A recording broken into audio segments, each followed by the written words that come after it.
So this is the BullRun podcast, and you are here with Spencer Lowry and Anthony Goodman. Going to talk about all sorts of interesting shit today. All right. What do you want to talk about? I don't know. You direct me with some questions. I can talk all day. You can talk all day? So what did you go to school for? So I got my undergraduate in psychology because it seemed interesting. Like many other people in the academic field, going like the MD route through medical school or what have you seemed to be it's the most visible option. So I pursued that a little bit.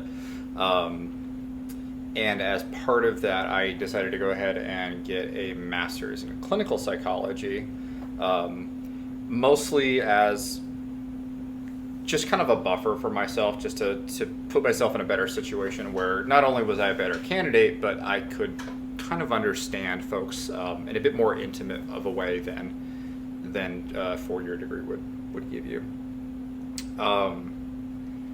And I kind of fell in love with research and that whole idea. But I also really liked more the neuroscience side of things. So I went ahead and applied to a couple of places for my Ph.D. and I got into University of Alabama, Birmingham, through their psychology program. They have a neuroscience theme.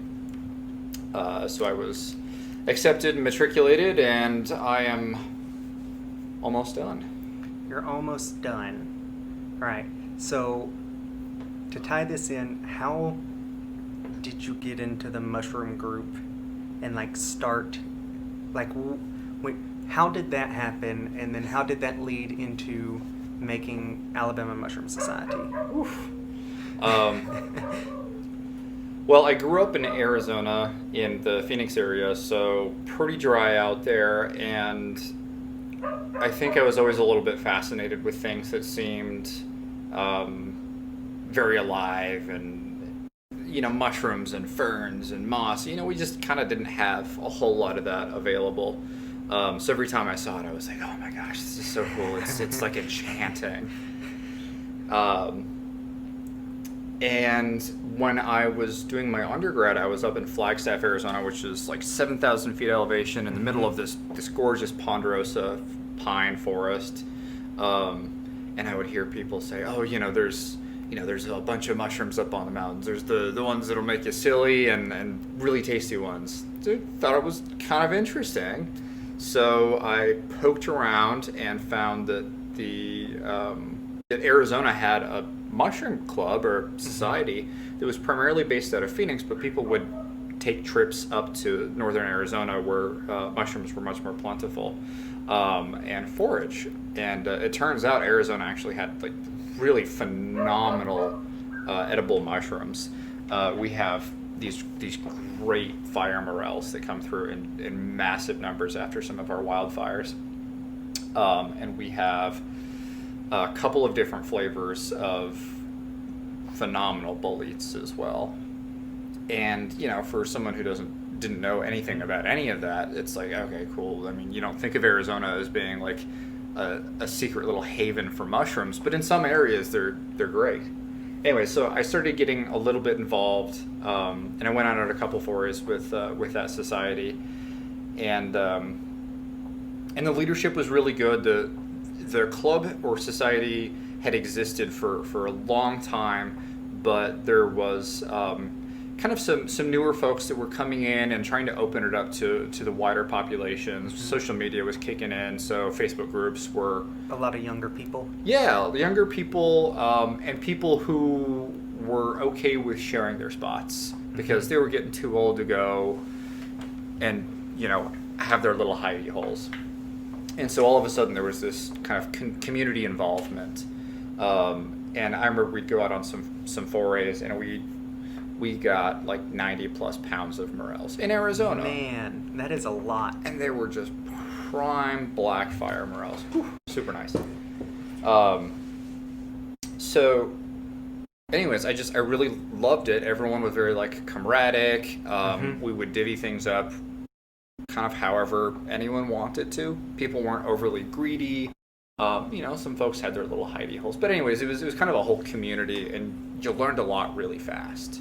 And I'd always liked being outdoors and hiking, so there was kind of just this weird interest that all these little ideas came together.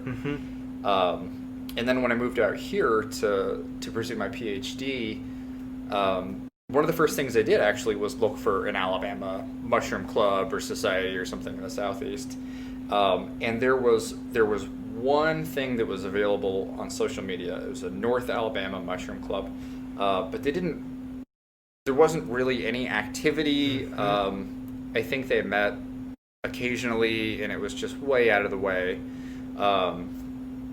And I reached out to them several times, and they just never responded. So I figured, all right, well, I'll just make my own thing, and I'll see if maybe I can attract some other people that are interested in it. And so I found some similar, like, foraging groups. I mean, basically the whole thing started on Facebook. And I pretty much just poached them. I said, all right, I'm setting up another little Facebook group. It's just for mushrooms. And I tried to get as many knowledgeable people in there as fast as I could so it attracted more people. But I don't think it was super active, whereas our Facebook has, just a hair under 3,000 people and is very active. So. And there's like a website where people can subscribe, and like what other services are provided for the mushroom group? Sure. So we wanted to put together a public, a very public community resource. Just because one of the things that I noticed really quick, and even though I was no expert, and heck, I'm still not an expert. I consider myself an enthusiast. I don't think you can be ever fully an expert on it. Yeah, exactly. That as much as I have tried, I'm like, there's so much information out here. Even like the wrecking ball people, like Alan Rockefeller, he'll be like, there are some things that are just like, I don't even know. You know, it's like, I'm gonna tackle it because I don't know. But there's so much, and I try to tell people, like, if you want something you can dive into forever, this is the thing. Oh yeah. It's kind of like physics with math. There's still so much to dive into that's untouched. Like chemistry, we understand the fundamentals of it, and it's about fully filled out, I think. There's still several years of research to do, but it's about filled out. This feels like a completely untouched thing to me. So. Well, there's not a lot of money in it. There's not of money in it. You can't. Well, I'm not going to say you can't make money off it. I think that there are some very intrepid avenues that could be taken. But as for the, our website and what we try to give back to the community is just to be a resource for people, maybe a jumping pad, so that anyone who is interested, even if it's a peripheral, I just want to check this out, they have the basic tools to at least figure out how to identify a mushroom or what some of the really good ones are to look for and what to stay away from. And then for our actual paid members, we try to provide them with guided forays, educational lectures and stuff like that. At the moment with COVID going on, we've had to dial that back quite a bit. But we don't charge much. Nobody in the society makes any money. The entire purpose is just to build up a little community fund so that we can have regional experts come in. We had Alan Rockefeller out here last year, and he did some talks and some guided lectures, and so that we can just continue to generate enthusiasm. And that's really what our mission statement has always been about, is just to engender this enthusiasm for fungus, as goofy as that sounds. Well, it's a really fun thing. I've been part of it, and it's fun to go out and learn these things. And I tell people, they're like, that's such a weird thing you're doing. And I'm like, no, you don't understand how much fun it is to just go out and search for these things. It's the never-ending Easter egg hunt. It's the never-ending Easter egg hunt. And like some people like me are like a wrecking ball going through the woods. They're just so fast looking for that one particular thing. But you can find a spot and hyper focus. And just one area will give you so much. Sure. And people are like, oh, what is fun about just tracking through the woods? I'm like, that's not the point. The point is to hyper focus on just what is around you and becoming so aware of nature and the way that it functions. Sure. It's like, you know, studying any form of science where you just hyper focus on that thing. I think that's a great point. And I think that one of the things that I really try to push when I give occasional lectures or when I run forays is to just learn the really common boring ones first. Like the turkey tail, the Trametes versicolor, and all of their lookalikes. You can learn them. They're actually really easy because you're going to see them everywhere. And all of a sudden you start noticing it every time you go out to the woods, or even when you're just driving the car and you see all these little white things growing on a tree. You know what they are, or you know what they might be at least. And there's something kind of special about the appreciation that you start to develop because all of a sudden you can peer through this veil. The woods isn't just this wild, I mean, it is a wild, untamed thing, but suddenly you get to be a bit of a part of it. You get to understand it as like the beast that it is. For me, it's made a lot of connections that I thought I would never have. Oh my gosh, like even like random stuff. Like I'll be driving down the road and I'll see someone's yard. Like last year, I was driving down through this neighborhood in Trustful, and someone's yard had chanterelles just like growing in it, and it was covered. And I like stopped and I knocked on their door and I was like, "Can I have these?" And they're like, "What is going on here?" And so I explained to them like, this is non-psychoactive, it's just really tasty, and I showed them online, you know, and I saw that spark of interest happen in that person where they're like, I never knew this thing existed. And that's my favorite thing, to show people, you know, like get that spark of interest where I can see them go, oh, this is a thing? It's an obtainable piece of knowledge. An attainable piece of knowledge, and it's such a hands-on knowledge. I don't want to call it grassroots, but that's what it is. It's science that your everyday person can end up doing, you know, and it may seem daunting at first, but you can just dive into it, and the group is just so, everywhere the groups are like this, but so like, here, I'll help you do this thing. The community around it has been the best thing, that I'm like, yes, I love this. Now, you do have your eccentrics. We certainly do. Mushroom people are out there, like way out there, but I love them for that. And it's made me connections that I never thought I would have all over the place. I'm going to be moving across the country here shortly, and I already have a community of people that I have interacted with on several occasions. I've actually gone mushroom hunting when I've visited up there with them more than once, and it's, you know, it's maybe friends in low places or wooded places. I'm not quite sure.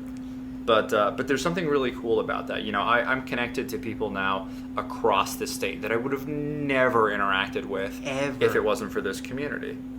And it's funny to me, the diversity in the group itself. Like, you would think it would all be like that one clique, you know? And it seems like it's people, they have the same weirdness that is a mushroom person to them, but they're from all avenues of life. And it's such a pervasive interest. Yeah. And it's a very strange thing, but I absolutely love it. It has been one of the best things I've ever done. And I loved mushrooms before I found the group, and I was so excited when I found the group, because I found the North Alabama Mushroom Society first, and I was like, oh, there's nothing going on here. Yeah, it was unfortunate. And it was very unfortunate.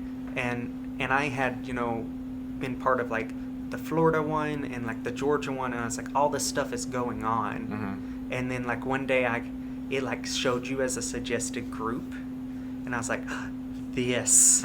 How did I miss this? So when was the group founded?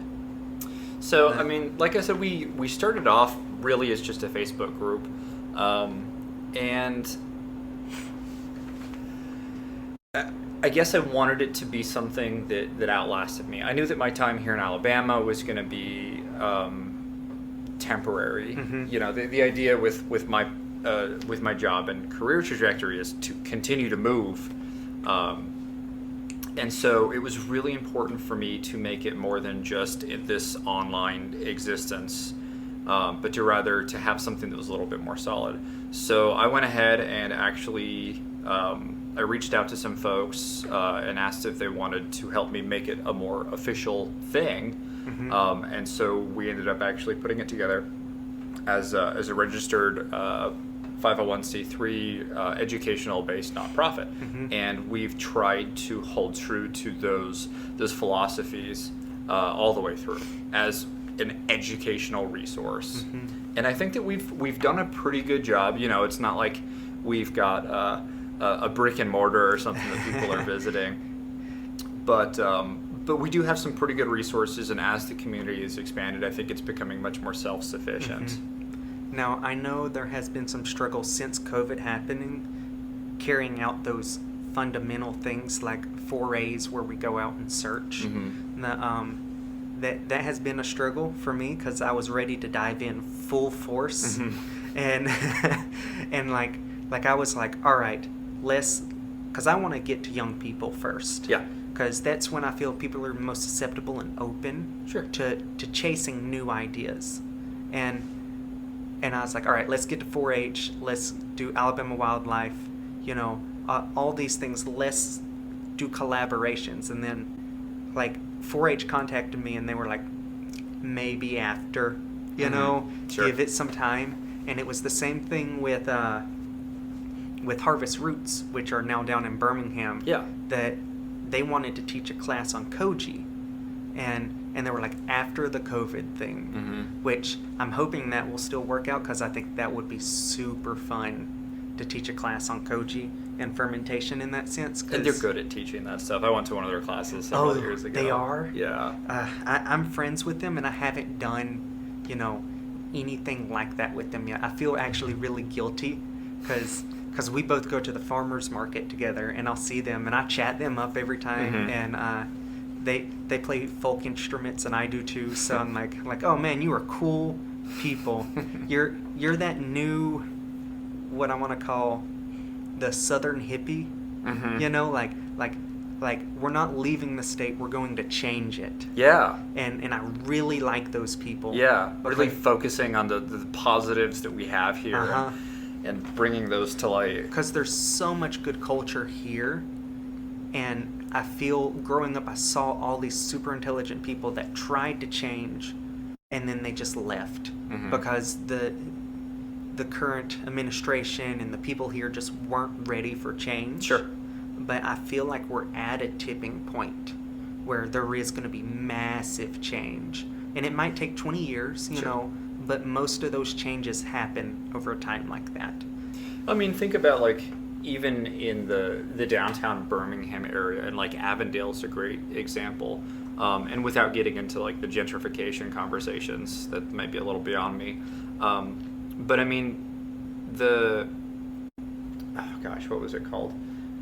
Free the Hops. Yeah. Free the Hops was this, you know, it sounded like such a silly little thing when it came around. But what it did was it allowed these breweries to start popping up, and it entirely changed the culture of the downtown and Avondale areas. You had good people that were kind of at the forefront of that, Avondale Brewing, and I mean so many others that have followed. Like Ghost Train. Yeah. You know, and most of them are pretty dang good beers. Pretty dang good. I like funky stuff. Yeah. So like, I was really sad when the Sour Room, which Avondale was doing, closed. Yeah. It was so good. Excellent. And for people that don't know, if you like wine and you like beer, sours are going to be your jam. Oh yeah. They are. They make you pucker, and they're just they're so good. Some of them are a little rough. Where Give it's a like, couple a try. give a couple a try, because some of them, the first time you'll be like, oh, it's kind of like coffee, where you're like you have to work your way into it, but once you're in it, you're like, Oh, it grabs hold. it grabs Yeah, hold. It's weird like that. Which Ghost Train has started to do that with the sours, but they don't use wild yeast. They use the lactate, so it's creamier. And I'm like, I don't want creamy. I want that like bite my tongue, like I'm biting into a lemon almost. I appreciate that's something that Trim Tab is really good at. Not just the sours, their Berliner Weisser is pretty great, but they've been pretty good about trying all of these new things. And when it comes to sours, everything has to be seasonal. The idea is that you throw open the barn doors and let in all the wild yeasts, and they transform what was already probably a pretty good beer into something entirely different. My boyfriend was the same way. He's not a beer person, and I brought him down to Hop City, and we like tried all the things, and he was like, this thing is good. And I was like, yeah, it's not what you're used to in a beer. Like completely different. And so he enjoyed that pretty good. But at first he's like, eh. And then like 3 in, he's like, oh, this is so good. Yeah. Let me have all this. So weird. I remember my first.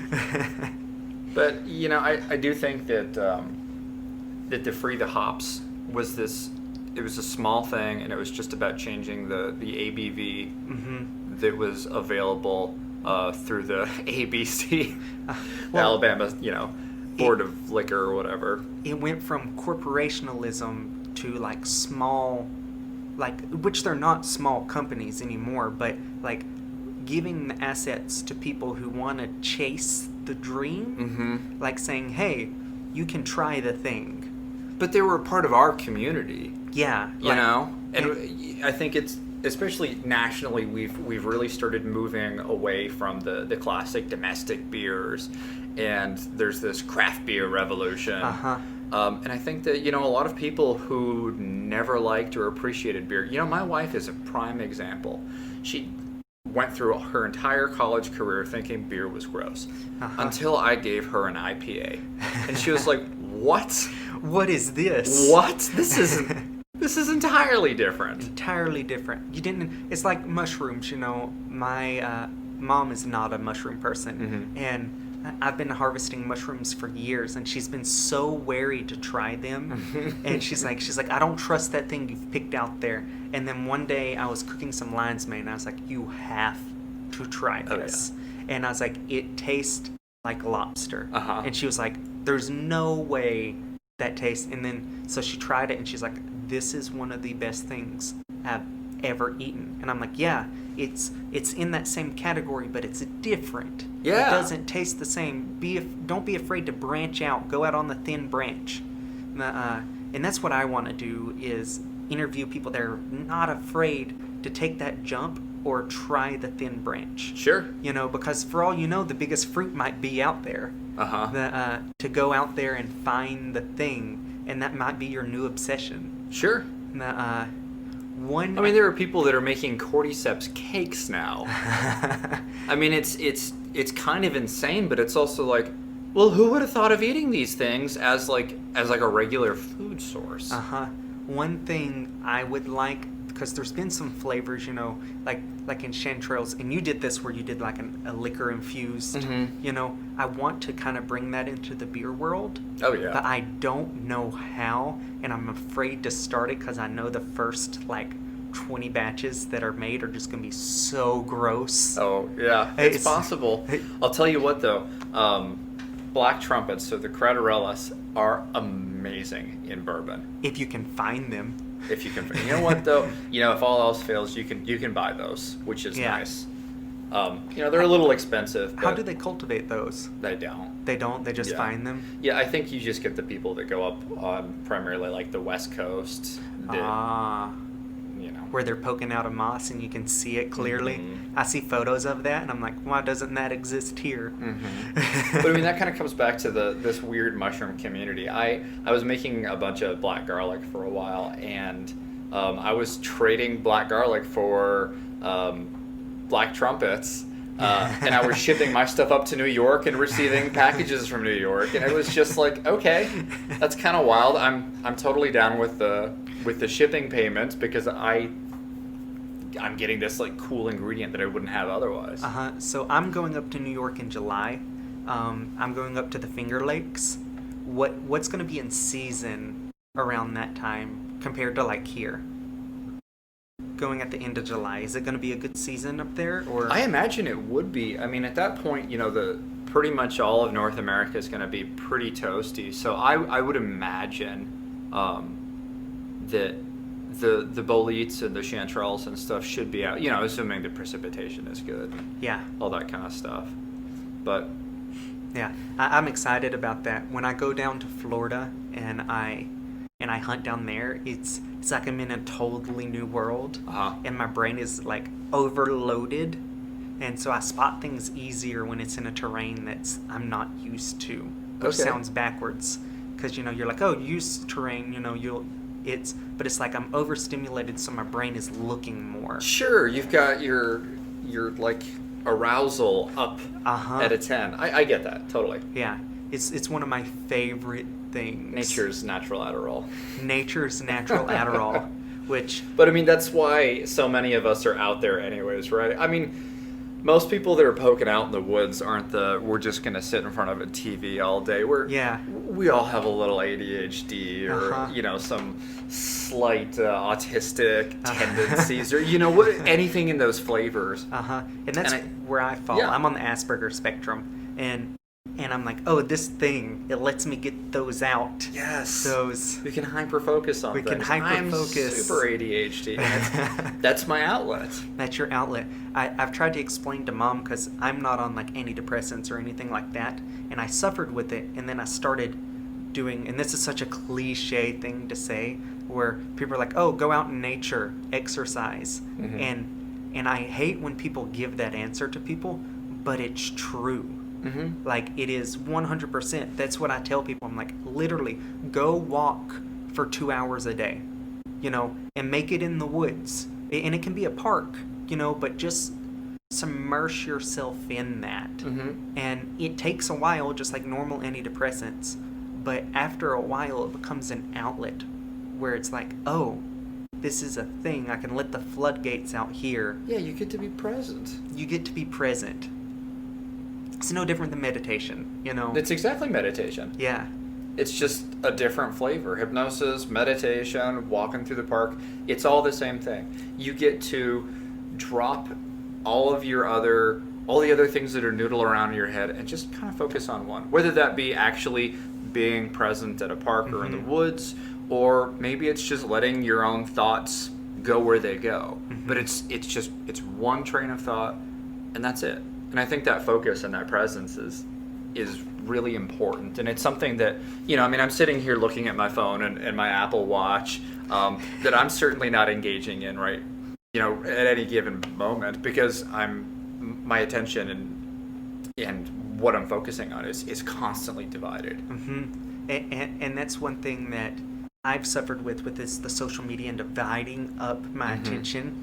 And that gives me an outlet to go, all right, here I can realign and strengthen my attention. And so going out there is meditation with a purpose for me. So if I sit here and I meditate, it's hard to do because there's never, you try to focus on the thing, but there's no purpose in it. Hardly ever. But out there, it's where's Waldo? Yeah. And so I can focus. It gives me a purpose for being out there. Definitely. And so it's meditation with a purpose, and that's what I've called it, for a long time. And I try to explain that to people, and it doesn't click until they do it. Sure. But it's something I suggest everyone do. Yeah. I mean, even if it's not walking in the woods, whatever it is that allows you to kind of step outside of all of the other angst and worries and things that we have in our lives, to just to be present. And even if that doesn't mean, looking at a single spot and trying to meditate in that way, just anything. It's what I call chasing the thing.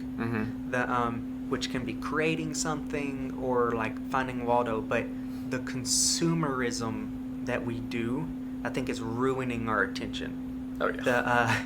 And so I'm like, all right, now's the time in my life where I'm done consuming. I've seen the patterns that are the same story over and over again in stuff. it's time to chase the thing now. Mm-hmm. All right, instead of consuming it, make the thing and chase it. And so that is my current goal. And I get that so much with mushroom hunting. Mm-hmm. Like just going out and it's chasing the thing, looking for Waldo. But I mean, how much does that parallel what's happening just like in the world and in our country right now? Not to go like full political. Oh, you can on here. But I mean, I don't know enough to make any like statements on that. But there are massive riots going on right now. War zone. It's insane, and I get it. Yeah. I'm not immersed in that, and I'm looking at it from afar, but it's like, yeah, there are some deep-seated structural issues that need to be changed. And the media's been feeding us the same story again and again. And, it's not their fault. It's the fact that we haven't made any damn changes. And they're looking for that click. You can't blame them. They're trying to get that click. So it's going to be fuel engaging, rage. Let them, like, they need something for the world to be mad at to get that click, because that's what gets them their money. They're just chasing the money thing, and you can't blame them. It's not inherently evil to do that. Now, the things they might say it are, but it's not inherently evil to chase money. Sure. It's just not. Yeah. And I don't know what to do. I don't know what the solution is right now, and that's one of the reasons I'm doing this, is to get as many answers as I can from as many people to go, all right, here's my solution to the world problem. Like, I saw a guy, and this was so sad. I was on Snapchat, and I was looking up at Minneapolis, where the riots were, and this guy was having a full mental breakdown. He was showing everything burned down, and he was from the Middle East. And he's like, and his English was real broken, but he was talking about how he ran away from that. And it's here. Like a full mental breakdown because it's here. Yeah. And he ran away from that. Wow. And he's like, I don't know where I'm going to go. Like, it was some PTSD. And I was like, oh, Jesus Christ. Yeah. Like, oh, man. But we've tried Martin Luther King for years now. Can you blame people for going Malcolm X? Yeah. Like, I don't know what to do. How do we change the thing? I don't know. There was I can't remember exactly what the quote was, but there was like a coroner's report or something that came out about Mr. Floyd and like what the actual cause of death was, and some such about he had heart problems too, and at the bottom of this quote was plus any potential narcotics he was on, and I just it blew me away, because unless coroners put that on every single autopsy report, or there was a really good reason, and you know what, I'm not super educated on how this works, so maybe I'm completely wrong, but when I saw that, it just made me think, wow, your bias is showing so hard. Like, that quote needs to be framed and put in our Birmingham Civil Rights Museum, because that is the kind of subconscious bias that is driving all of this. How do you think we get away from biases? Oh gosh, I don't know. That's a hard one. Biases aren't something we're born with. No, they're ingrained and put into us. And that's just... How do you do that without coming across, and this is awful, but like super social justice warrior-y? Because you want to get away from the biases, but you don't want that mentality, as far as I can tell, hasn't worked. It causes the other side. It causes polarization. Yeah. And so I'm like, all right, how do we be that loving, and not that rage-filled, and say, all right, here's the problem. We want to help you with this, but not... It's almost like we blackmail people for having a different opinion. Sure. And I want us to get away from that. I want to be able to teach and not go, oh, you're an idiot. Sure, yeah. And, shaming doesn't always work. Oddly enough, shaming worked really well for getting a lot of people to stop smoking, which is still just a crazy thought. But I think that, when you shame people or when you tell them they're a bad guy, they're going to double down. And that's the socio-political polarization that we've been seeing for a long time, especially when you've wrapped your identity up in something. And when someone comes along and says that something about you and your identity is wrong or flawed, you're going to feel offended. Naturally. There's nothing wrong with feeling offended. But if you don't take the time to evaluate, maybe they're right, nothing's going to happen. But then again, who's going to do that? I think that most people don't. It's easier to shrug it off and say, no, they're wrong, they're an idiot, everything they stand for is probably stupid. And gosh not listen knows, at all. Yeah, we've been seeing a lot of that from our current administration. But I think that really what we need is, and this is going to sound so cheesy, but just a wave of compassion. Wave of compassion. I think that understanding that these people have these biases for a reason. And I'm not saying that they're justified reasons by any means, but they were built in somewhere. They had to have come from somewhere. And so I think that playing the long game of one straw at a time until you break the camel's back is probably going to be the most effective thing. But it's so hard to show that compassion when the other side is raging, and it leads to rage on both sides. It's so hard to go, I'm going to be the better person and show this compassion. I felt like the left in particular tried that, and then it devolved into almost like the social justice warrior. Like, all right, we're done showing compassion. We've tried that, and now we're going to get mean. And then that left the other side to go, well, we're going to get meaner back. And I don't know how to fix the polarization, the biasism. But compassion isn't something you do for a little while. It's something that has to be. It's almost a lifetime commitment. It is a lifetime. But commitment. it's super hard. I mean, I get frustrated at things all the time that normally I would, if I was being especially level-headed, would approach entirely different. Yeah. And it's, I guess it's part of being human is to feel slighted and to occasionally overreact. And it's important for us to be aware of that. But yeah, it's not like there's an easy one-size-fits-all kind of thing. And some people will be immune. Yeah. It's you're not going to turn them. And to say it rather rudely, you got to wait until they die out. Yeah, and I've thought that exact thought, and it's really awful that I've thought that about a lot of the older generation, where I'm like, you are holding on. It is time to pass the torch. You're skipping over Generation X, and it's going to go straight to millennials when you die, because Generation X is going to be close to retirement and ready to just relax at that point. They never got their turn in the sun. And that's not fair. They should have had their turn. And so do you put limits on society in that way where you say like, all right, CEOs have to retire after a certain age? Or like, you can't run for a public office if you're so many years away from the median age? Like, do you try to focus into the average where it's like, all right, people have to be close to the average? Do you put limiters on society that way to do that? Because I just see more polarization happening. Oh, always. I mean, we're people. We're a tribal organism. We're always going to find something to complain about.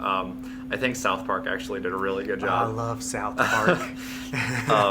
When Cartman gets frozen and goes to the future, and the premise is that there's no more religion, so there should be peace, but everyone's fighting over which version of science is true, and it's just another flavor of the same thing. And as usual, I think that Matt Stone and Trey Parker just nailed it. They get that middle ground. God, they're good at it. They're so good at it, and they're so good at enraging both sides that I'm like, yes. Like, I don't want to be for troll culture, but sometimes I think that's necessary to get people to stand back and go, oh, what I think is dumb. Mm-hmm. Like, because I've had those moments where, especially my younger age, where I was more social justice warrior, where I was watching the show and I was like, that is offensive, but then I was like, there's something to that.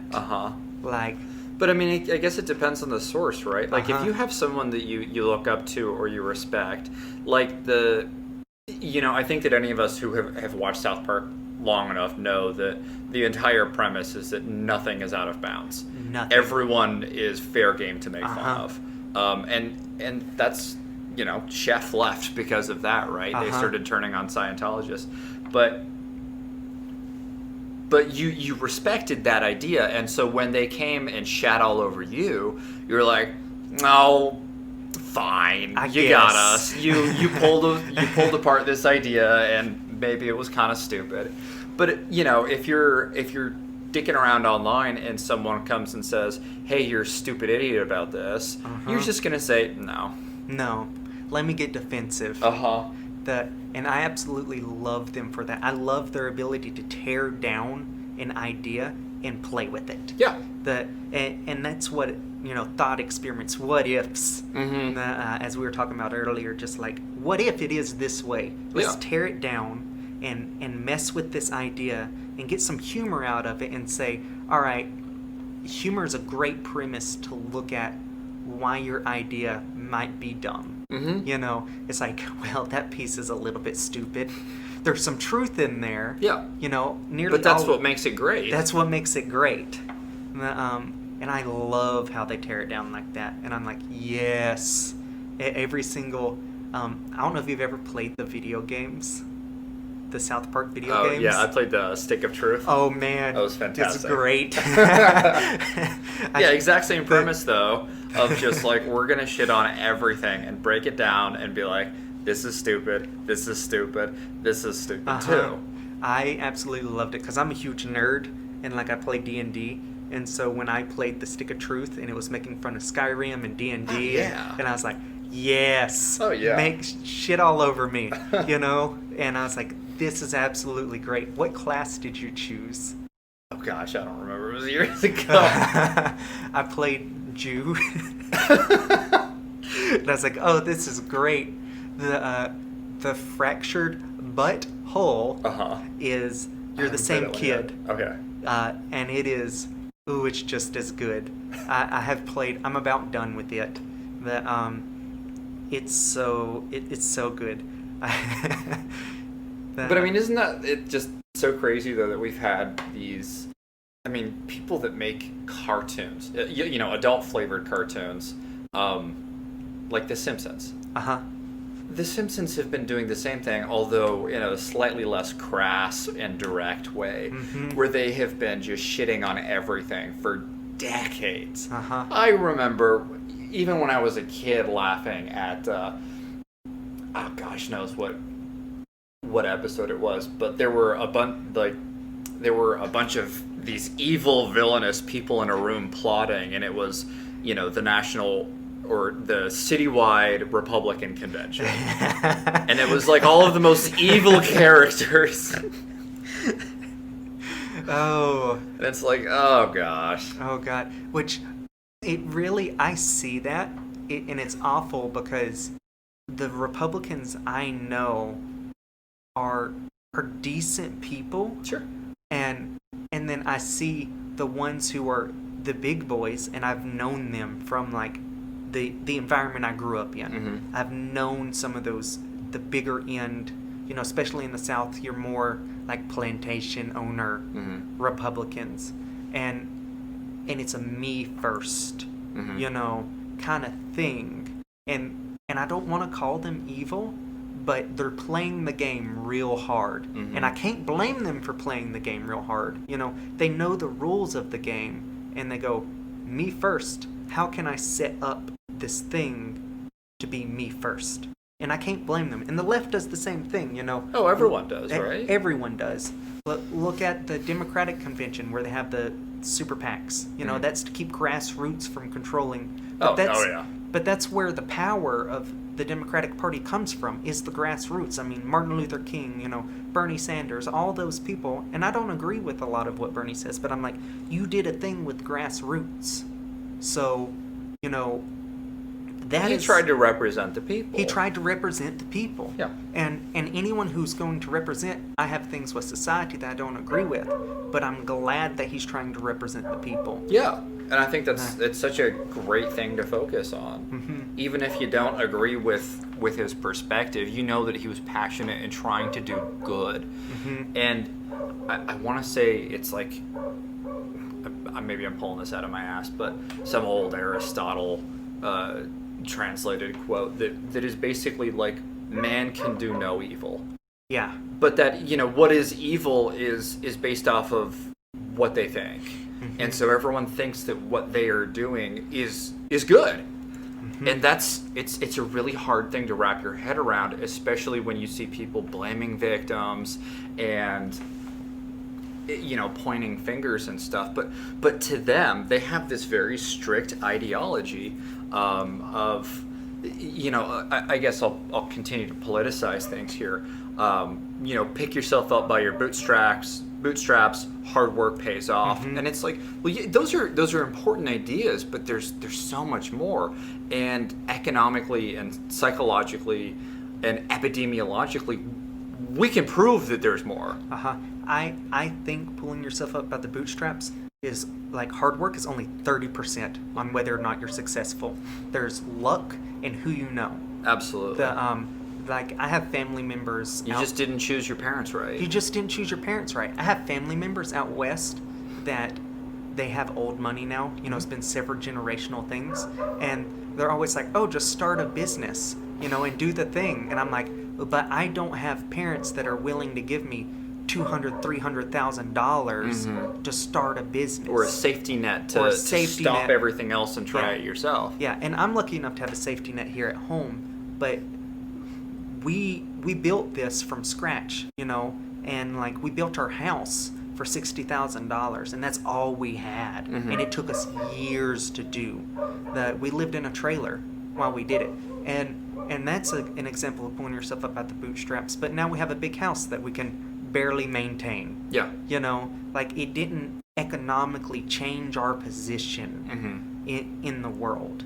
And so, how do you provide the ladder to climb? Like how do you structure society? Yeah, so there's some upward mobility. Do you put limiters on the top, or do you just build infrastructure to do? And I'm do both. Yeah. But like Jeff Bezos, a 1%er, do we judge him for playing really hard with society? You can't blame him. If I was in his situation, he created a business that pretty much all of us use. I love using Amazon. Yeah, I'm not going to sit here and pretend like, because they're making a lot of money and they capitalized on a market that kind of didn't really exist, that they're bad people. Yeah. Or, a bad organization.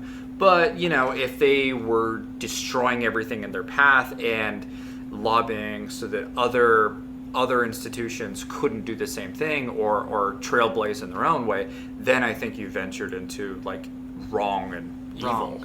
So it's basically, you can chase the thing, but you have to watch to make sure that when they're chasing the thing, they don't make the path unachievable for anyone else. They don't set fire to the bridge behind them. What do you think about like limiting corporation like markets? So like, if a company owns like Verizon, all right, owns 50% of, do you think there should be a limiter on like, all right, you can only have 35% of the market. That's only how big you can grow, and then see, I'm for that because, and people will get mad at me, but I'm saying, all right, when you do that, they go, all right, we can only have this much of this amount of market. This is our limit. But what we can do is try to grow the size of the market, increase the size. So get everyone cell phones, so we can make our piece of the pie bigger in that way. Sure. But everyone gets more pie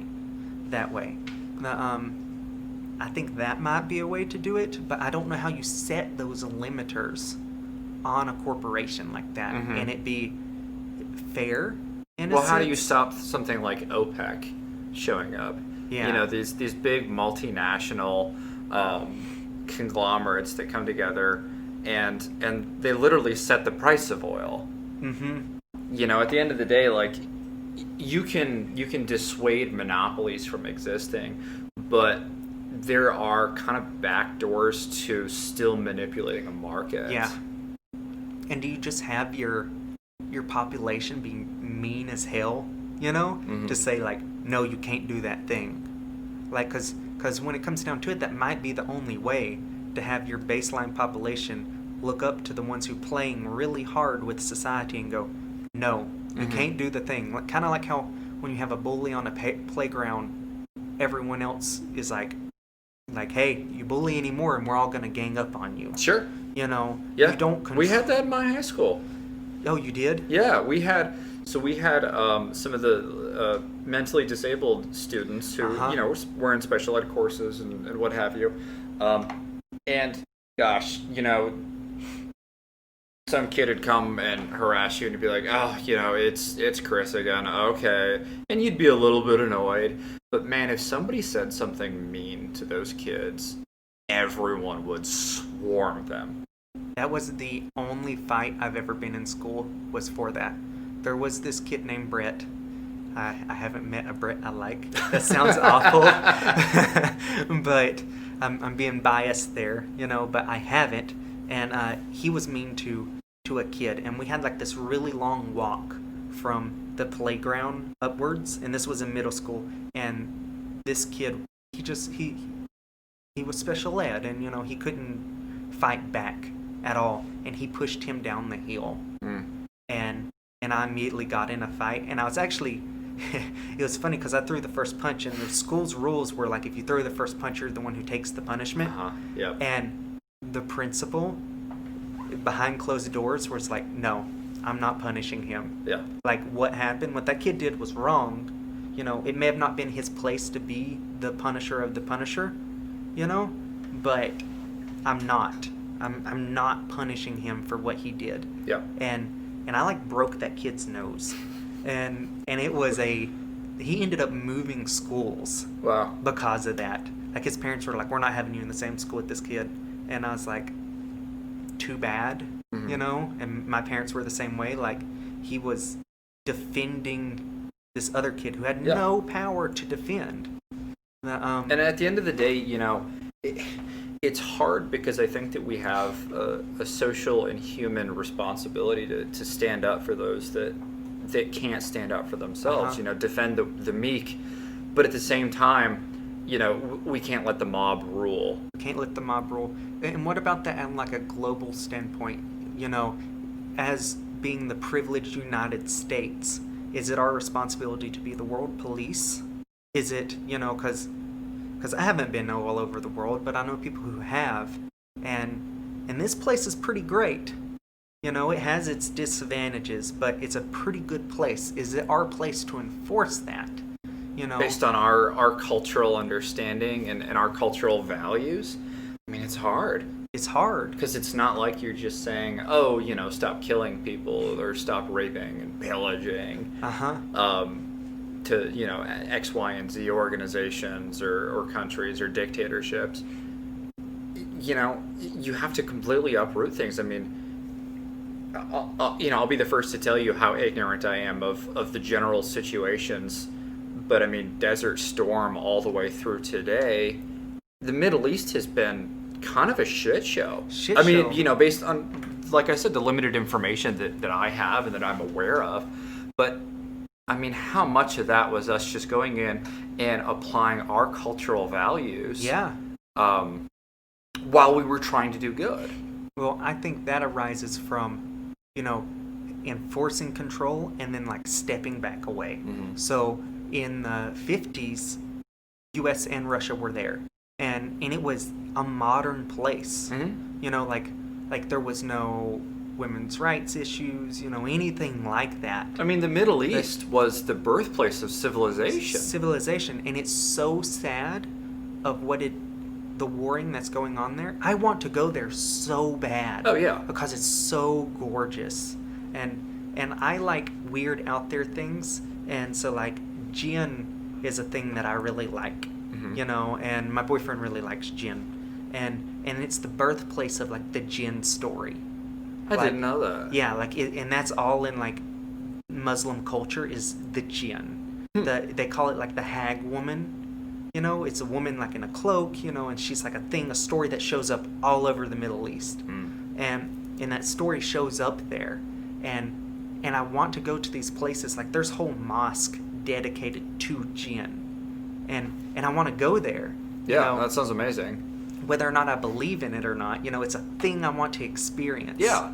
Like, and that's what so much of life is about. I mean, you know, speaking again from like as a privileged white male in in the United States, I guess that's this goal that we have is to experience things. Well, some of us at least, and you know, getting out there and actually seeing and experiencing other cultures. I mean, I didn't know about the gin. That's super cool. Well, think about it. Genie in a bottle. That's Yeah. a gin. You know, and like that birthplace thing, it happened there. That's where that story started. And then it just went all over the world. You know, but it's the first stories are there. Mm-hmm. And it's a cool thing that story that replays everywhere starts there. And I think it's just super neat. But yeah, I want to go there, but it's too unstable. And I'm like, ooh, I want to travel there so bad because it's so gorgeous. Mm-hmm. You know, the architecture's gorgeous, the mosaics. Man, I would love to go look at the mosaics. The so much math early, where we figured out these mathematical constructs. Oh, it's all from the Middle East. All from the Middle East. They led, you know, scientific conquest for so much of 2,000-3,000 years. Yeah, thousands of years. And then the Crusades happened, and then it just went all downhill. From that point, you know, it became unstable. Mm-hmm. And that's the thing that's interesting to look at, generational impact. You know, because before that it was just all pure science, and then Crusades happened, Mm-hmm. and then it just became an unstable area. It's really a sad thing to me because I want to go there so bad because I think it's so gorgeous, and it's funny, a lot of like geometry that we've known was rediscovered there. So that's one thing, a field of study with mathematicians is actually to go and look at these ancient, you know, like mosaics and stuff and say, what were they doing with this? Mm-hmm. What was the mathematical principle that this was built upon? And so many of those things are found, you know, like the Super 8 position is a mosaic, you know, and I just think they're gorgeous. And I want to go there for that. Are you worried about the dissolving of society? You know, I don't think dissolving is really the right term. I think it's just a constant evolution and adaptation. You know, humans, we're pretty robust.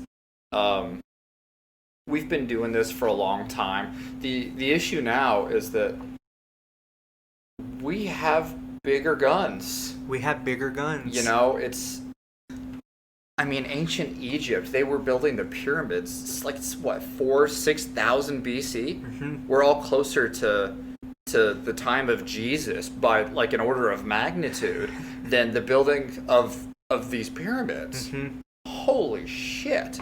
We've been doing this for a long time. Mm-hmm. And that's, you know, that's just in those regions, not to speak of like indigenous South Americans or something like that. You know, these massive cultures and societies that built themselves up and then kind of dissolved. But now we're this big globe, and like I said, our guns are a lot bigger. The consequences are a lot more permanent, I think. So, you know, where we go, I don't know. You know, it's such a combination of the kind of the smaller attitudes that we have, like those inherent biases, to the big global platform of, like, you know, the U.S. and Russia constantly butting heads. You know, the East versus the West, kind of these big monolithic ideas that really are a lot more complicated than any of us can ever understand. Yeah, I mean, you know, maybe there's a couple people that study this exclusively and they're great at it, but shit, it's all beyond me. And I feel bad because I got to live in this world and I want to understand it, but you know, like anything else, we have to choose our niches. For me, I've always boiled it down to boom or bust cycles.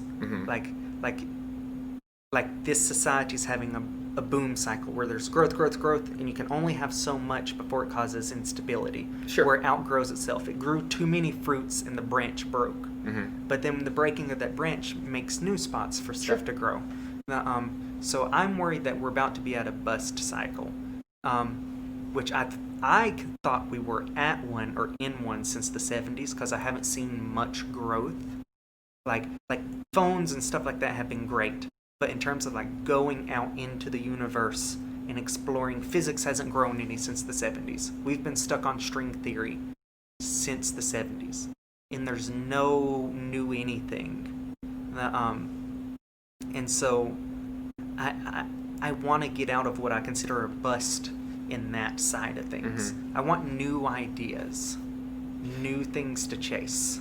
Yeah, I mean, I feel like the deeper you go in any direction and the more niche it becomes, the less anyone else is going to understand. Yeah. So, you know, I wonder about the statement that, you know, physics hasn't made any of these grand breakthroughs. You know, compared to what we as like a lay person know, sure, maybe it hasn't, but I mean, think about like biomedical research. Holy shit, we have made some grounds. I mean, the discovery and tooling of something like CRISPR-Cas9. Oh, amazing. Absolutely amazing. I mean, the potential for something like that alone is so large. And it's, you know, it's not as wild of an idea as a lot of people think. It's not like you just like give someone an injection and they grow a tail, or you change their color of their eyes or something like that. Like that's science fiction. But when it comes down to like modifying proteins to get rid of a disease, not just to mitigate symptoms, but to actually cure diseases. Yeah, that's one that I would actually benefit from. So I inherited from my mother where my mitochondria doesn't do folic acid as well as it should. Okay. It's about at like 80% function. So I have constant fatigue. And there's actually a direct correlation in between that and Asperger's syndrome. Interesting. Yeah, there's a medication that has to deal with processing folic acids, and basically what it does is it kind of works the same way that like cholesterol medicine does, where it goes in and it jams up the process of the mitochondria. Doing its job, and so it goes, well, I need to make more mitochondria, and then it ends up producing more production over time. And I would like to get on that. Oh, I can't remember the name of it, but I have constant fatigue. Like I just inherited that, and so I would benefit greatly from some sort of Casper or some other enzyme that rolls up the DNA and cuts it where it needs to be. Sure. And goes in and goes, well, here's this spot that isn't really latching on to that folic acid right. Yeah. And it's really messing up the ATP cycle and all that.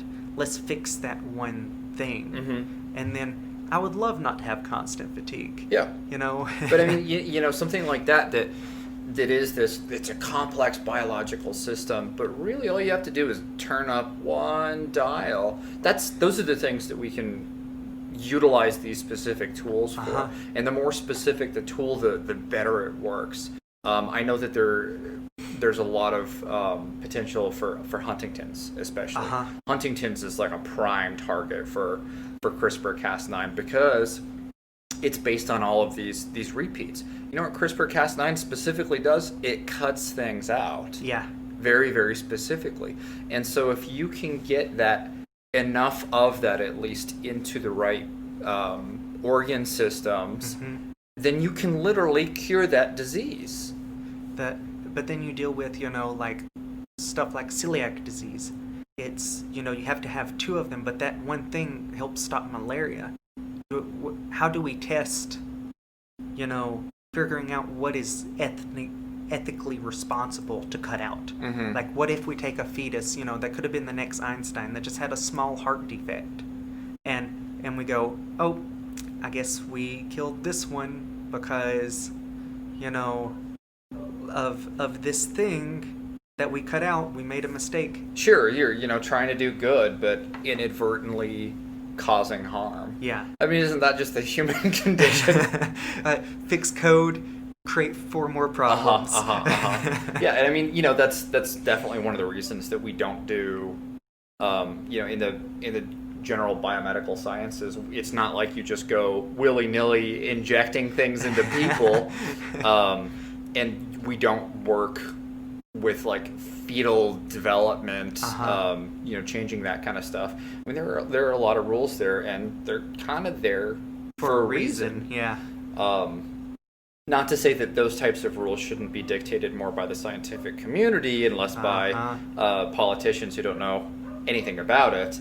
But, I think it's also important for us to just continue to pursue those ideas. And yeah, some ideas like, where consciousness arises and how these little tiny things influence cognition or the ability of cognition. Those are going to continue to remain a mystery for quite some time, but we'll slowly get there. Assuming we don't bust too hard. Yeah. With chasing the consciousness thing, it'll be interesting to see where small changes create the vast differences in consciousness. Where this person processes this enzyme so they're more intelligent at spatial reasoning. Like that might be a thing. I have a lot of friends who, and this is going to get me in trouble, what I'm about to say here. I have a lot of Jewish friends. And the stereotype, good with money and stuff like that, there's been almost like a breeding protocol with the Jewish religion, where it's like, all right, the person who's the best at math, best at money, banking, all those things, is going to be the rabbi in the community. And his job is to have as many children as possible. So their neural networks might be more centered on mathematical thinking, like best at solving the number system. You see this in physics, all right? Physicists are less than 1% of the population. But in terms of physicists, 25% of them are Jewish. That is an outrageous number. So there's something there with being able to step back and go, let's think about this math as an abstract. There's a direct link, I think, in between Tourette's and being able to process numbers, being better at math. It's the same thing with dyslexia. Sure. Dyslexic people are bad at reading and pinning these things down, but thinking of them as an abstract, they're better at it. I think the first thing we'd have to do to approach a problem like that is just understand how much of that is literally being driven by cultural norms. Cultural norms, yeah. If you grow up in a household that values farm work, and like building tractors and stuff like that, you might have fantastic visual spatial skills. Yeah. Because you have to be able to plan these things. You have to be, I suppose, what people would call mechanically inclined. Yeah. Whereas someone else that grows up in a family that really pushes let's call it like social intelligence. Those people might make fabulous politicians or whatever else it might be. And so I guess the question is, how do you, and statistically you kind of can, but you can't entirely separate something like genetic predispositions for visual, let's say like visual spatial skills, from how well practiced they are. Yeah. And so there's always going to be some level of overlap, but there are definitely like families where everyone is insanely good at something. Yes. Like one thing that's almost it's a familial trait. Yeah. But I mean, think about this. My grandfather immigrated from the island nation of Cyprus in the middle of the Mediterranean. And they were basically all poor citrus farmers type thing. And so when he immigrated over here, he had this very strong drive to like hoard. Yeah. Not newspapers and like weird useless stuff, but like things that could be useful and probably would be in those situations, like, from where he came from. And I mean, me and my mom both got it. Oh no. Oh my gosh. And I am convinced that there is a strong genetic component to it, and that it's not just something that's passed on. And I don't want to sit here and insinuate that, if you're a Jew, you definitely have X, Y, or Z skills or what have you. But I think that there are these proclivities that we can pick up. I mean, hoarding is it's kind of a wide idea. And I certainly don't collect the same types of things that my grandfather did or my mom did. But I mean, I've got a bucket of dried mushrooms at home. Our little obsessions are always just a little bit different. And it's funny. I did the 23andMe and have collected some samples from other various members of my family. And of all four of my grandparents, I have more of his genetic material that's been passed on. Like, it is greater than 25%. Oh, man. Just because of crossing over and other, like, weird DNA things. It's not a 50-50. People don't understand that. Yeah, it's not exactly. But, I mean, I'm almost, like, 32% him or something, like, insane.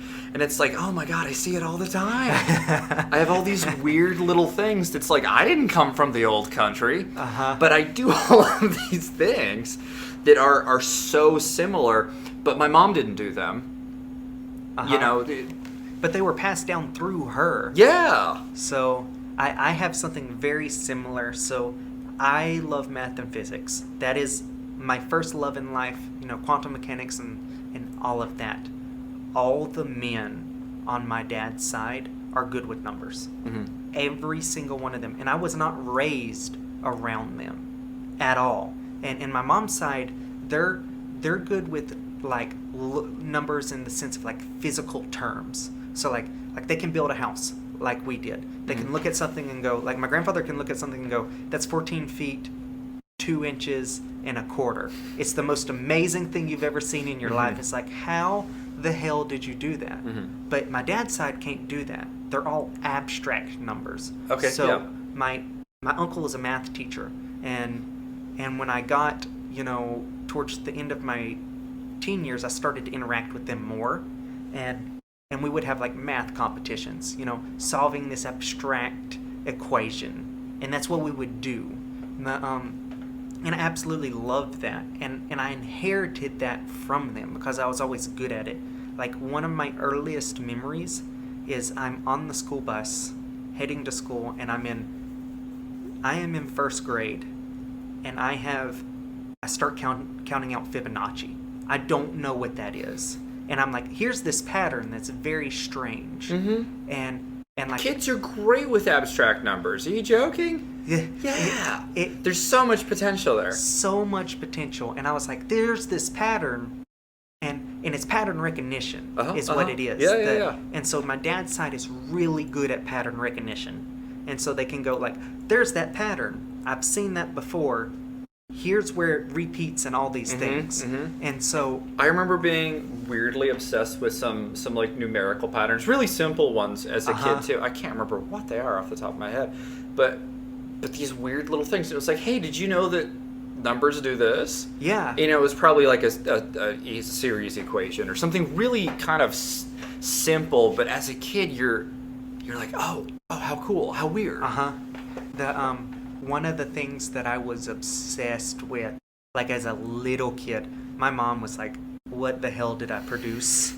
I was sitting there as a child. I was like, give me any knowledge you can give me. Oh, yeah. The and like I became obsessed. There's what's the name of it? There's a way to put numbers where you can see primes start to produce off of Fibonacci, and there's no direct pattern to it, but there is. Like it's like, oh, they'll be within this range, but there's no guessing where the prime number is going to be. Okay, yeah. And so it spirals out like this.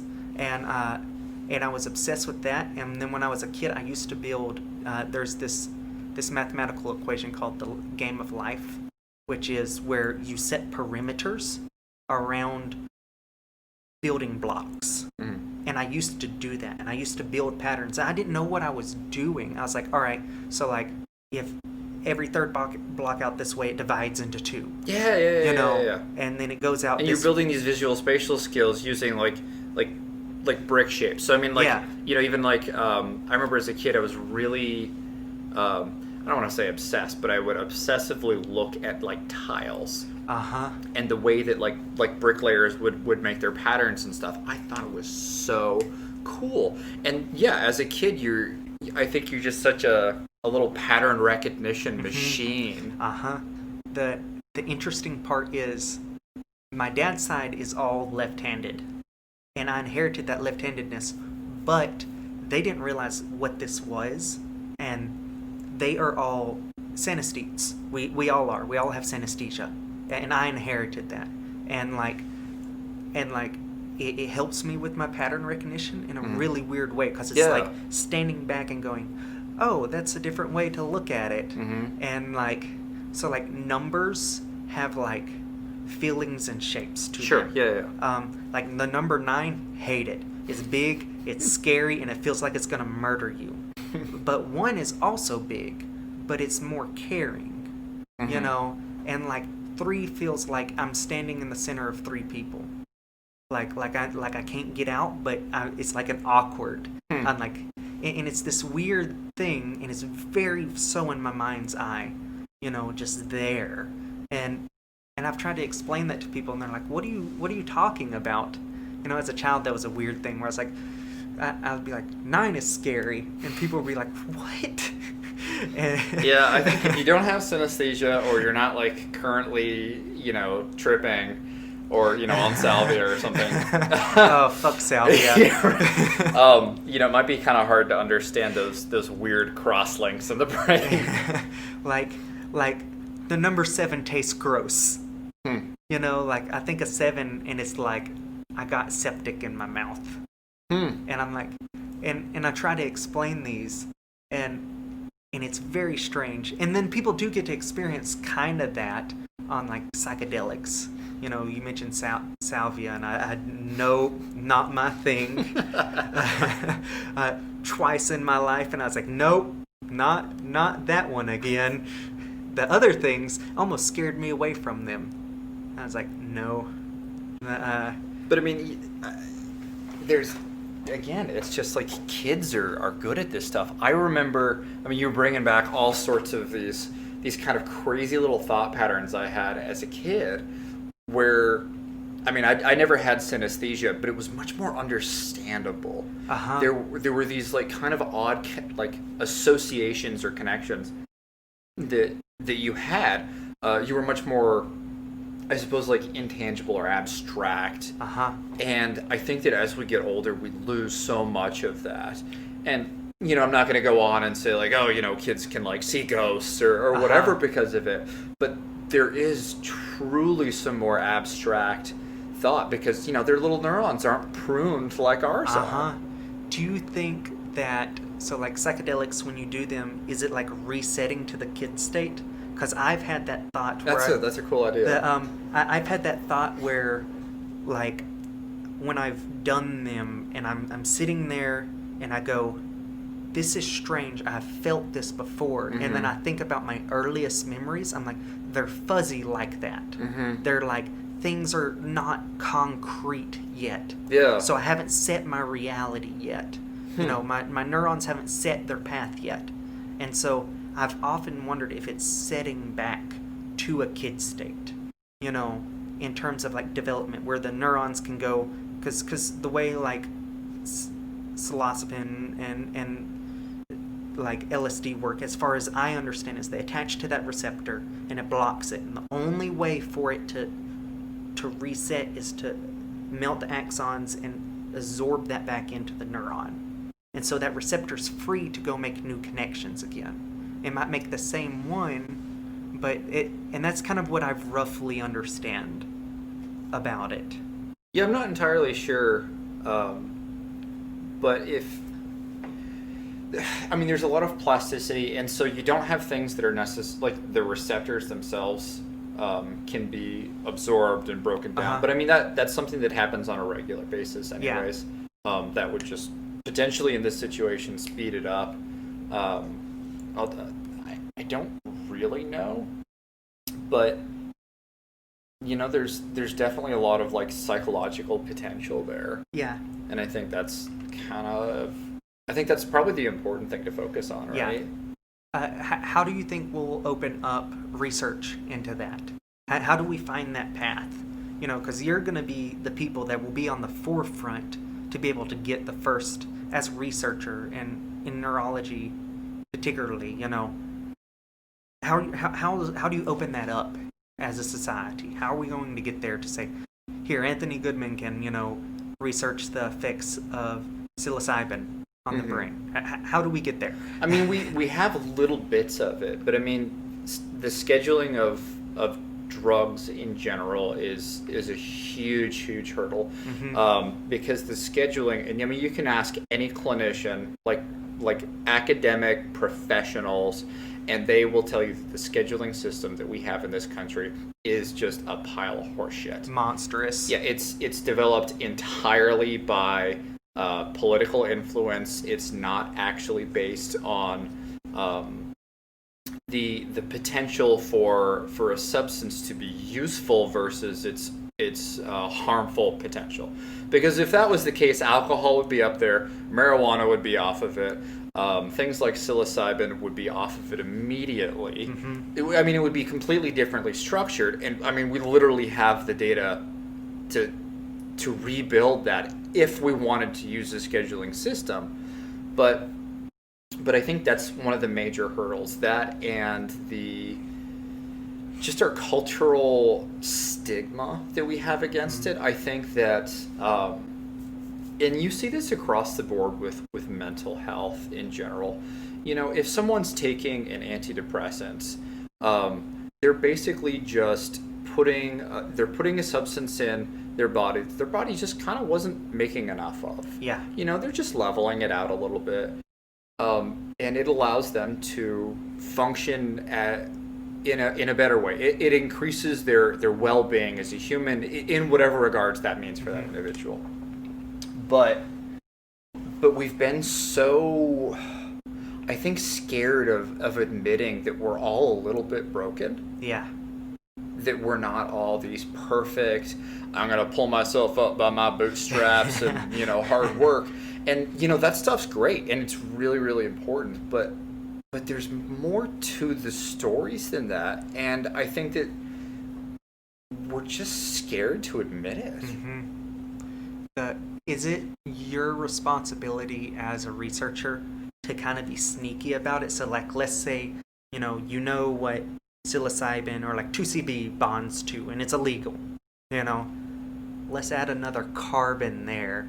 So, where it's the same thing, it's just a protochemical. Kind of like a P1L LAD, you know, it's a precursor to LSD. It's not illegal. You can make it. Is it something that you think is eventually going to be responsible if society doesn't change, to go, all right, let's make these precursor chemicals if we can't study the real thing and kind of narrow around it, walk around. No, I think that really what needs to happen is that we have to just continuously push to make those changes. Like, at the end of the day, it's too easy for even just like a local ordinance to be like, no, it's illegal. I mean, when salvia hit all the head shops, I mean, it was legal. People were doing it all over the place. It was wildly intoxicating. And immediately that is some potent shit. Yeah. And they were selling it on the streets. And, maybe kids going into a head shop and picking that up or whatever was not the smartest thing ever. And it took a long time for them to put that to bed. But eventually it happened. And eventually the same thing is going to happen with all these other like precursors. It's a great example. Especially if your body metabolizes it into the active the metabolite of LSD or whatever the other chemical is. But if we don't continuously push back as a society, not just in the political arena, but also breaking down those stigmas and understanding that, hey, some of these things actually probably have some really great uses.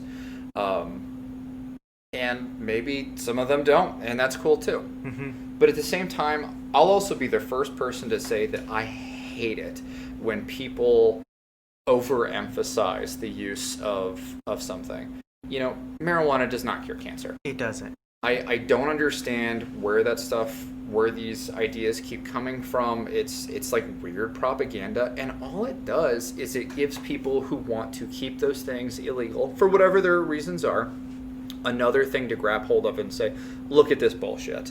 These people obviously don't know what they're talking about, and it's counterproductive. And that's your herbalist. Yes, the herbalist. Not to shit on anybody, but where there's smoke, there's usually fire. But sometimes you need to chill. Yeah, and I'm not saying that we shouldn't be researching these things. Obviously, I think anything that has an intoxicating or psychedelic effect it's probably worth looking into. Yeah. Especially when it comes down to the potential for clinical applications. Mm-hmm. Psilocybin and even MDMA or ecstasy. There are actually some really cool clinical applications. Ketamine is another thing that's come up really big lately as an immediate antidepressant in very specific cases. It works wonders. I have tried it once, and I was like, this is the strangest experience that only lasted 30 minutes. Mm-hmm. Never again. It was the weirdest, and I think I am too well built to take it, because I had to do amounts where people are like, you should be K-holed. And so I was like, nope, and so I just don't, it wasn't my thing. But in terms of like helping people, I know people that up north that have Viz, the nose spray, they're part of those clinicals, up in Maine. And the research lab that I work in, actually, we did some ketamine work. It wasn't anything clinical, but we were looking at the antidepressant effects, just using a rat model to figure out neurologically what's happening. I think it is the mirror compound of either Wellbutrin or LSD. I don't remember. I know it's a mirror compound of one of of something that's effective like that. I don't remember which one. I was on Wellbutrin for a little bit, and it was like crack cocaine. And like it was one of those ones where I was like, never again. I took it prescribed. I was like, they give this to people. This is worse than an Adderall for me. I've heard a lot of weird stories about Wellbutrin. Like, I feel like everyone reacts to that so differently. It was a strange one. I was like, man, this is weird. Like it almost made me psychosis. Like I was, I have some family members that have had a similar experience. Yeah, and I was like, I wonder what receptor I have that it's bonding to that it shouldn't be. And that's like, I have a friend who she doesn't have, I don't think she has HP5 serotonin receptor, the one that 5-HT that most of your psychedelics bond to. Yeah, so the 5-HT serotonin receptors is probably one of the larger families of receptors, and so serotonin will bind to all of them, but some psychedelics in particular really like to bind to some of these, and the specificity of those drugs to certain individual members of this much larger serotonin receptor family will change those. Similar with like opioid receptors. There is a difference between someone smoking opium versus doing salvia. Yeah. But there's a lot of overlap in the specific receptors they hit. Opium's going to hit all of these things, whereas salvia only hits this one member of that family. She either has very little or none at all, has tried monstrous amounts of both mushrooms and acid, and like nothing. Like everyone else just running around and watching her, and she's like, absolutely nothing. She's like, I feel a little drunk, but there's no visual, there's nothing. And I'm like, I want to pick apart your brain. I want to know, because everyone else in this house is just going nuts, going into psychosis, and you're just sitting there and you're saying that nothing's happening. Like, and it will be hours later and taking large amounts and then nothing. And so I'm like, what is different about your brain in particular? Why is this not working on you? And it's the same thing with antidepressants only working, like 30% of people or whatever. There's something there, each individual setup of neurons that everyone has. Yeah. Oh, definitely. And even that, they change over the course of a lifetime. Something like ketamine can actually be used as just as a narcotic, like it's used in animals on children. But eventually you get to a point and some of these receptors start to change their function as you age. And all of a sudden, the effects of activating that receptor is different. I never knew that. Yeah. So anesthesiologists, I don't know how much they use it today, but for children, they used to, I think they actually still do, use ketamine. Not as the primary, but as like part of their cocktail. Yeah, no, I was put down with ketamine at the dentist when I was younger. Yeah. That is interesting. I just assumed the K-hole was pure anesthesia. So, just that amount. Never knew that. Yeah, it's amazing how, it's not just that the brain develops, but I mean, even the activity of specific receptors and molecules. This thing itself is the same, but now it has like a different adjunct molecule that's attached to it, and so its function is just a little different. What's so interesting to me, because I was talking about like mirror compounds, like how it can be completely different in the way that they do. Yeah. Like you would think it would interact in close to the same way, but just because it's flipped or turned slightly. Yeah, I mean, it's a 3D game, though, right? Yeah, it's a different puzzle piece. Yeah. And it looks identical drawn out 2D, But you're like, man, completely changes it. Yeah. You see that a lot with medications. If you pull up a bottle, sometimes it'll have like a little plus or a little minus on it. And that tells you I think the word is isomer. I might be wrong. But basically, like, which of those, especially if it's something that has two of them, sometimes one of them is way more potent or actually even detrimental. Yeah. An interesting set of compounds are the GABA compounds for me. I dove into those just to study. I don't even like the effects of them. Like with the Anamita, like I'm like, ooh, that was the not... deliriance. I'm like, that was not fun. This is what old men in shacks that go crazy do. like no, I'm not like my friends call me a druid because I'm out in the woods all the time, but I'm like, I'm not that kind of druid.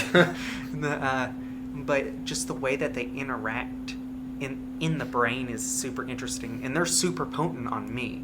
Like anything in the GABA, so like any like marijuana, attacks those. Like the anything like that, super like gabapentin, one of those, like I go crazy. I can't take it for like pain or anything, and I'm like, nope, not my thing. I like how we're coming like full circle and come back around to mushrooms. Well planned. But yeah, well, I mean, they're so intertwined. Yeah. There's this huge untapped pharmacological, lion's mane, turkey tail, your psychedelics, all those untapped pharmacological use, and it's because the way they operate on a protein level is beneficial to us, because they have to have some amazing immune systems to fight stuff. That's where we got our antibiotics. Yeah, penicillin, absolutely. Because they're in a constant warfare. They're like if you turned our bodies inside out and said, all right, now you have to fight the world with no skin. Yeah, I mean, CRISPR-Cas9 that we were talking about earlier came from bacteria's natural defense against phages or viruses that specifically attack bacteria. It's this weird little thing where they're just like, some super, super small percentage of a population of bacteria that survive these attacks were able to copy these little recognizable parts of virus DNA, and so the next time they get infected, that system recognizes it and chops it up. And we're just like, oh my god, look at these like very specific molecular scissors. That's CRISPR-Cas9 right there. That's the entire thing. That's one thing that I think humans are so good at and it boils back down to pattern recognition. Being able to go, that thing in nature, I think I can take advantage of. That thing, that weird thing that happens, whether it's like you interbreed dogs and they become more docile. Sure. Like, I think I can take advantage of that, Or like chickens are a great example. Chickens produce eggs because they're fed. There was a mutation that happened where birds in China were fed, they get a whole bunch of bamboo seeds because bamboo all blooms at once, and they would have boom and bust cycles where the population almost dies out and then it would boom because they were getting lots of food, so they'd make lots of babies to eat all the seeds. And us humans go, there's lots of chickens when there's lots of food, and there's none when there's none. Let's take these birds and feed them all the time, and then all of a sudden they're stuck in a boom cycle. They're constantly producing eggs because they're fed a lot. Yeah. And so we took advantage of that. We saw that and went, it's the nuclear's the same way. We're like, this is weird. This radiation thing is weird. Let's take advantage of it. Yeah. I think that's our gift as a species. Oh, definitely. Like, let's take advantage of this thing. Chemical reactions. Take advantage of those. Got concrete. Like, just that's what we're good at. And so I think that's the thing to chase. But I don't know. Taking advantage of a system. Taking advantage of a system. But eventually, it can go awry when we start taking advantage of each other, or taking advantage of a system in such a way that it inadvertently takes away from someone or something else. And that's the reason you need to monitor the taking advantage of. I totally agree. So it's like logging. They're logging outside my house. And it's because the pine beetles, but you don't want to log all the trees, take advantage of all the thing. You want to replant and build better forest, build healthier forest. So it's doing the thing with moderation and doing it right. Yeah. And if you don't think through all those variables, you're gonna kind of shoot yourself in the foot eventually. And as a race, like a human race, we have really kind of done that with like the climate is the go-to example at this point, right? Yeah. We industrialization kicks in, and all of a sudden we're like, oh my gosh, look at what we can do. We can take advantage of these things. The quality of life starts just exploding, which is awesome, right? That's something to be really proud of. But we might have fucked a lot of things up in the process, and kind of still are. Yeah. Taking advantage of some carbon that's in the ground. Yeah. And then, we're fucking up everything. And how do we know that the next solution isn't going to do the same thing? Sure. Like nuclear is a great solution in my mind. But how do I know if, all right, we do this, but then we find out that there's some particle that we don't know about yet, that's being produced, that's like radiation, that's maybe something like a neutrino, but has more impact, and we just don't know about it. Sure. And then all of a sudden, since we've made all this, all of the world is radioactive. Like how do we go around that? How do we make sure that we're making the right decision on that? Is it just trial and error? I guess eventually it kind of has to be, though, right? Like, I mean, this is kind of the same question that you posed earlier. How do you mitigate these potentially horrific things? But that's what they are, right? They're what ifs. And you have to follow the thought train just because.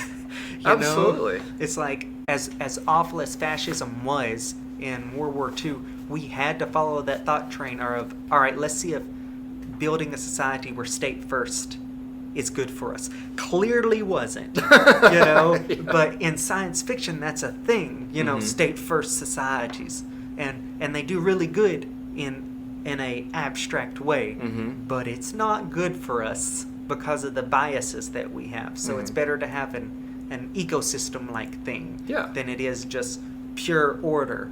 And I think it's nice because really we're moving in that direction. I think in so many different fields where we are aware of the impact and all of these little mitigating factors that we just never knew about. And we're probably discovering more in all of these fields every day. And so, I don't really buy into the lesser of two evils argument so much as the greater of two goods. And, there's always going to be a little bit of backlash, and things are never going to be perfect. But I think it's also our job to make things more perfect. As I think that's one of the definitions of an organism in life is something that changes its environment to suit itself. And if you're shitting all over, you don't want to shit where you sleep. Yeah. Or eat where you shit, or any of the other variations of that saying. So the question is, how do we do good and continuously mitigate the kind of side effects? Is life and consciousness nothing but chasing that perfection? Yeah, right? Yeah, is it nothing but that? Is it the organism, the thing behind that creates life, the thing, the chasing of consciousness, the thing going, I'm going to get closer to perfection? It's been fucking up a lot lately, but... It's been fucking up a lot lately. But, I mean, it does that all the time. I mean, look at plants. Chlorophyll... I just butchered that. It is not the best thing to photosynthesize. Yeah. There's way better. So it makes mistakes. It's just choosing the first thing that works the best. Yeah, exactly. But in that process of choosing the first thing that works the best, is it moving towards perfection? I don't know. Trees have been around using chlorophyll specifically for a very long time. Yeah, a long time. But eventually all you need is one that has that mutation. It's like, oh, I'm way better at this. And then it overtakes and kills everything else. Assuming it has a good immune system. Good immune system. It has to have those mutations in the right place. But I mean, that's the rest of the organism that you have to consider, right? It's not just this one advantage. That advantage can be put to bed by all of these other mitigating factors that have also been evolving over millions and millions of years. All those compounds are in a play cycle where it's like they all have to play right. Exactly. And if they don't, things get gummed up. And so you can try to you can see some new organism, and sometimes they do really well in a new environment, and other times they just don't. I mean, think about cane toads in Australia. I mean, oh my gosh, such a huge issue. they're in Florida too. Yeah. And I mean, invasive species is, I think, a great example. But I mean, think about how many species didn't make it. yeah. It just, they didn't do well. They got gobbled up really well. They couldn't find an ecological niche. Oh, I hope that's not us. Are we the dead end? But when they do find an ecological niche, they're able to flourish. We are right at an hour and 30 minutes. All right. So we can wrap this up. I think that was a good wrap up in the sense of all that tying in together. Yeah, I think so. Yeah. All right. This was the BullRun Podcast with Anthony Goodman. Go follow Alabama Mushroom Society Facebook page, Instagram, website. I think it's only $20 a year. $20 for a calendar year membership, and that is for the whole household. Whole household, that one address, everybody. It would be great if it really, really turned into something, because I'd like to do things for it too. But yeah, this was a good one. I'm glad. He's a little stumbling at first, but we got into it. I thought it was pretty fun. All right.